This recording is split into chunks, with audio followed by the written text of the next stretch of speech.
qui a foncé dans la foule parce qu'elle a paniqué, il n'y a pas eu d'incident. Donc c'est possible. Moi, je pense qu'on peut aller sur les on a gens. notre ami, Simplement, il faut bien mais sécuriser. la France de 2026, c'est pas la France de 98. Ah oui. Ça veut dire là, dans l'anticipation, c'est pas tout à fait la même chose. On a notre ami Abdoulaye Kanté, policier, qui est avec nous. Bonjour Abdoulaye.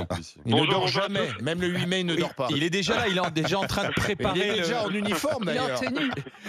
Abdoulaye, qu'est-ce qu'on peut faire pour éviter encore des problèmes le 30 mai alors? Déjà, tout d'abord, éviter de revivre les images de l'année dernière. Et ce qui est avantageux, c'est qu'on sait que ça s'est passé l'année dernière. Donc, du coup, il y aura un gros déploiement, on va dire, des forces en présence, donc pour vraiment fluidifier au maximum, on va dire, fluidifier et essayer d'éviter qu'il y ait un amas de personnes qui vont venir avec des mauvaises intentions. Parce que malheureusement, toujours quand il s'agit d'événements footballistiques, pour fêter une victoire, il faut toujours qu'il y ait de la casse.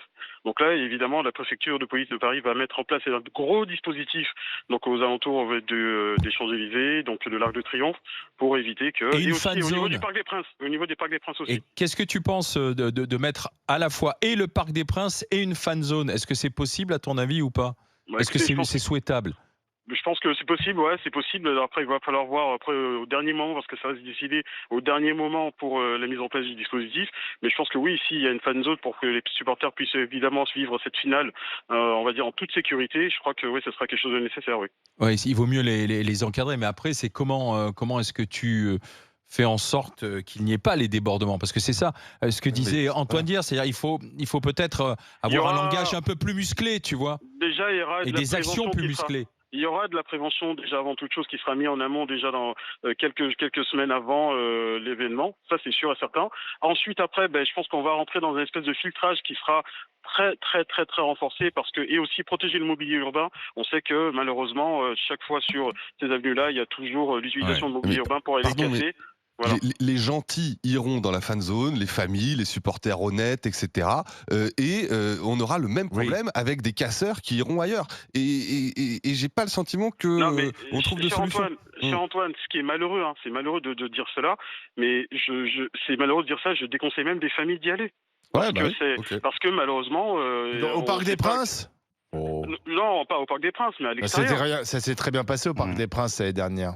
Abdoulaye, je te remercie d'avoir été avec nous. À bientôt. Merci. Salut Abdoulaye. Salut. On a Jules qui nous appelle de Corse. Bonjour Jules. Oui, bonjour tout le monde. Donc écoutez un peu le débat. Je trouve qu'on passe beaucoup à côté du sujet. C'est quoi le sujet, fan zone. Moi, je suis pour une fan zone pour les supporters. On va pas les punir entre guillemets. Par contre, comme disait Fatima, c'est vraiment autour sur les champs, dans la ville, où il faut mettre les moyens, comme ce fut le cas pendant les JO. Le problème n'est pas la fan zone, c'est pas la fan zone qui va créer du danger. Même si bien sûr on n'est jamais à l'abri de voyous qui viennent dans les fan zones. Pour l'instant on l'a pas vu, à la Coupe du Monde on l'avait pas vu. Mais vraiment c'est dans Paris qu'il faut mettre la sécurité. La fan zone, c'est pas ça qui va créer du danger. Et le Parc des Princes, c'est prévu, c'est prévu. Bon, ce sera l'initiative du club, du PSG. La fan zone, c'est la mairie.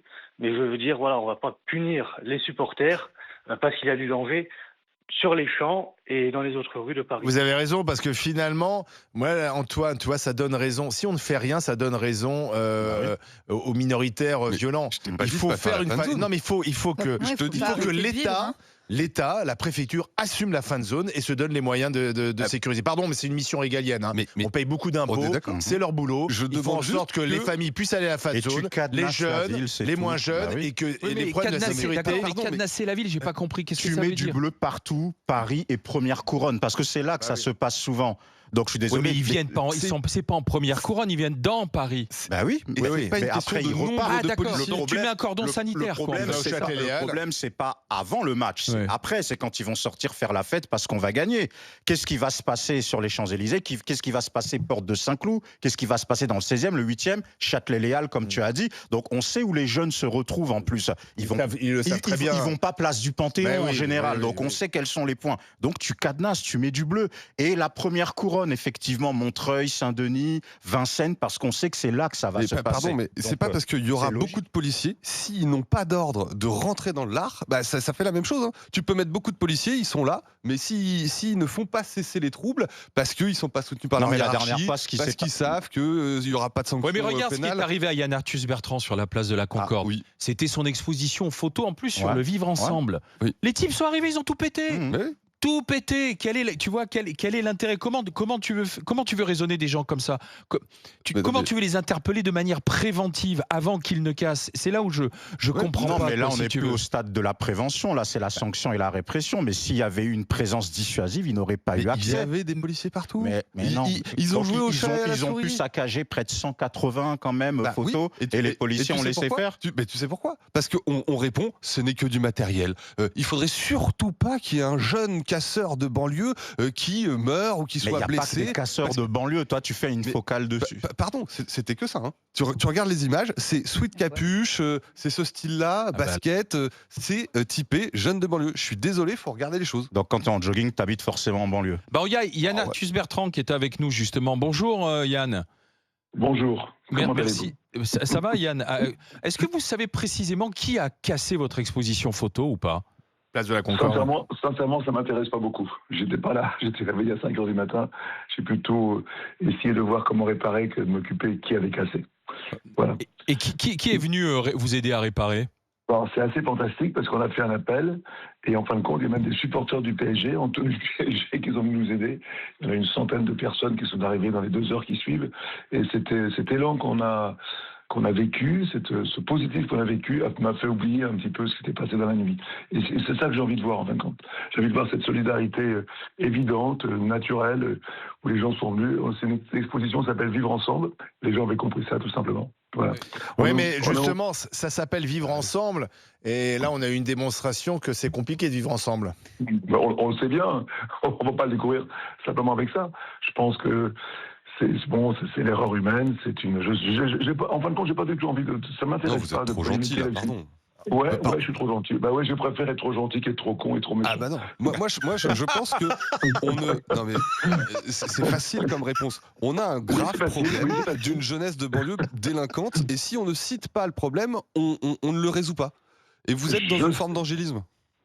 Je sais bien, mais quand vous montez une exposition à la Concorde, vous recevez des milliers de gens tous les jours, vous allez à l'essentiel, c'est-à-dire remettre en état l'exposition et recommencer. On a un studio photo, on a des conférences. Ça ne sert à rien de polémiquer qui a fait ci, qui a fait ça. Elle dure jusqu'à quand l'expo, Yann ? Elle dure encore 3 jours, donc il y a encore plus que 3 jours pour la voir. C'est vraiment une exposition que j'ai fait. Il ne faut quand même pas oublier que j'ai photographié 35 000 Français et que j'ai vécu pendant ce tournage vraiment des moments magnifiques avec des Français que j'aime. Des Français. Vous avez raison, il vaut mieux l'enlever. Il vaut mieux qu'elle s'arrête avant la finale de la Ligue des Champions, je pense, Yann. Non, moi, je suis un optimiste forcené. Hein. Tant mieux. Voilà, oui, mais on vous traite de naïf. On vous traite de naïf. Et alors, ça ne me dérange pas. Moi, j'ai vécu des moments extraordinaires hier, quand tout le monde est arrivé, on a remis l'exposition ensemble. Il y avait une espèce d'enthousiasme, de générosité, d'empathie, de bienveillance extraordinaire. Et ce qui s'était passé avant, j'avais oublié. Bien sûr que tout n'est pas parfait, on connaît le monde. Mais on a des expos formidables. On est ouvert pendant 4 jours. On a un studio photo. Les gens peuvent se faire photographier gratuitement. J'ai Vincent Munier qui vient tout à l'heure. Vous connaissez le gars qui a fait La Panthère de Neige, Appel des Forêts. On a un bal dimanche gratuit ouvert à tous, un bal populaire. J'ai envie de montrer ça et de vivre ça. L'optimisme de Yann Arthus Bertrand. Merci d'avoir été avec nous, Yann Arthus Bertrand. Merci. On a posé la question, une fan zone en France, une fan zone à Paris pour la finale de la Ligue des Champions. Est-ce que vous pensez que c'est trop risqué, oui ou non ? Vous dites oui, trop risqué à 64%. Allez, suite des GG dans un instant, on va reparler de la jeune fille de 14 ans qui a été tuée par celui qu'on présente comme étant son ex-copain de 23 ans. Il a lardé de coups de couteau, il avait menacé de tuer toutes ses copines, il les avait appelées aussi. De les violer aussi. Et de les violer aussi. Allez, à tout de suite avec les grandes gueules, il est 9h20. RMC, 9h midi, les grandes gueules.